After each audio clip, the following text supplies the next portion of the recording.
पाकिस्तान में अब बलूचिस्तान की लड़ाई सिर्फ आजादी की नहीं रही है, अब यह लड़ाई है बदले की। वो बलूचिस्तान जो पाकिस्तान का हिस्सा नहीं उसका शिकार हुआ था कभी, पर अब बलूचिस्तान के पहाड़ों से निकली बंदूकें पाकिस्तान के शहरों पर तनी। और यह जंग अब छिपी नहीं है, खुलकर ऐलान हो चुका है निर्णायक युद्ध का। बलूचिस्तान अब आर पार करके रहेगा। सुराब शहर के कब्जे के बाद अब बलूचिस्तान लिबरेशन आर्मी यानी कि बीएलए ने अगली चेतावनी भी दे दी। जल्द ही तुर्बत, पंजगुर और ग्वादार में पाकिस्तान का झंडा नहीं बलूच आजादी का झंडा लहराएगा। अब यह लड़ाई पहाड़ों में नहीं शहरों की सड़कों पर आ चुकी है। और पाकिस्तान की सेना का क्या होगा? वही पुराना ड्रामा। कभी भारत को कोस रहे हैं, कभी झूठे ऑपरेशन क्लीन का दावा कर रहे हैं और कभी अंतरराष्ट्रीय समुदाय को चिट्ठी लिख रहे हैं। लेकिन इस बार पाकिस्तान और उसकी आर्मी की कोई नहीं सुन रहा है। कभी क्वेटा में धमाका, कभी तुर्बत में हमला, कभी ग्वादार में चौकी पर कब्जा। बलूच लिबरेशन आर्मी ने पाकिस्तान आर्मी को चारों खाने चित कर दिया है। और अब हालात ये हैं कि पाक सेना अपने ही देश में हवाई फायर करके बताने की कोशिश करती है कि हम जिंदा हैं। ये हालात है। आईएसआई कहती है कि बलूचिस्तान में तैनात पाक आर्मी के जवानों का मनोबल ही खत्म हो चुका है। रोज सुबह सुराब, मच और डेरा मुक्ति से 4-5 जवान गायब ही हो जाते हैं। कुछ जान बचाकर भाग रहे हैं, कुछ बीएलए के हाथों मारे जा रहे हैं।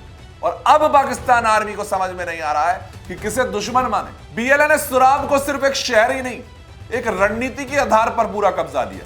यहां से अब वो पूरे साउथ वेस्ट बलूचिस्तान में अपनी कमांड फैला रहे हैं। और अगला टारगेट तुर्बत। यहां का मिलिट्री बेस पहले से ही गिर चुका है।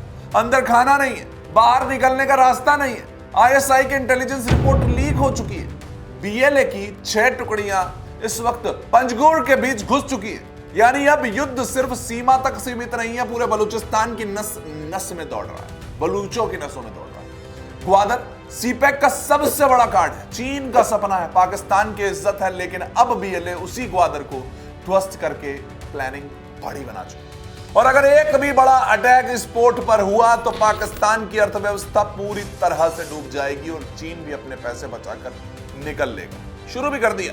यानी बलूच विद्रोह अब केवल क्षेत्रीय लड़ाई नहीं है कि एक रीजन लड़ रहा हो, अब यह पाकिस्तान के वजूद की लड़ाई भी बन चुकी है। लेकिन रुकिए, इस युद्ध में सबसे मजेदार और शर्मनाक हिस्सा है वो पाकिस्तान सरकार है। वो सरकार जो अपने ही नागरिकों से नफरत करती है, देशद्रोही कहती है और फिर उनकी लाशें गुमनाम कब्रों में दफना देती है। वो अब भारत पर आरोप लगा रहे हैं कि बलूचिस्तान में जो हो रहा है उसके पीछे इंडिया है। अरे क्वेटा में आपके मंत्री जी का काफिला जूतों से स्वागत पा रहा है तो भारत को तो मत कोसिए। भारत को डराने के दिन आपके वैसे भी अब बीत चुके हैं, आपको ये समझ भी आ गया हो। बलूचिस्तान में जैसे ही कोई भारत का नाम लेता है तो इस्लामाबाद और रावलपिंडी में भूचाल आ जाता है। आईएसपीआर के जनरल चौधरी टीवी पर आकर कहते हैं कि भारत बलूच विद्रोहियों को फंड करता है। अरे जनरल साहब, अगर आप इतने ही पक्के हैं तो सबूत लाइए, इंटरनेशनल कोर्ट में जाइए। लेकिन आप क्या करते हैं? खुद ही चीखते हैं, खुद ही रोते हैं और खुद ही भारत का नाम लेकर अपने लोगों को डराते हैं। सच तो यह है कि आज बलूचिस्तान की जनता भारत को एक दोस्त की तरह देख रही है, क्योंकि बलूचिस्तान में जो जुल्म इस वक्त पाकिस्तान की सरकार और उसकी आर्मी ने किए हैं वो तो कोई जालिम हुकूमतें भी नहीं कर रही। बलूचिस्तान अब सिर्फ विरोध नहीं कर रहा, बलूचिस्तान अब युद्ध में उतर चुका है। और इस बार ना आईएसपीआर का कैमरा इसे छुपा पाएगा, ना पाक सरकार की जुमलेबाजी।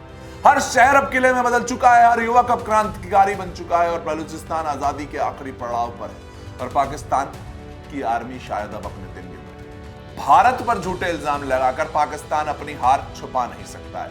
ये वही भारत है जो हर बार आतंक का जवाब सर्जिकल स्ट्राइक से देता है। और जब पाकिस्तान के भीतर ही आंधी उठ रही है तो भारत को दोष देना तो सिर्फ कायरता है, जो कि पाकिस्तान हमेशा से करता आया है।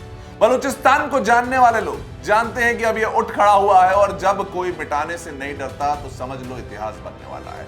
और यही केस इस वक्त बलूचिस्तान में।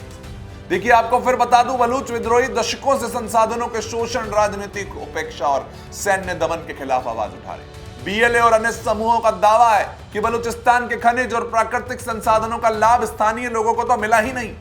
यही वो लोग लड़ रहे हैं।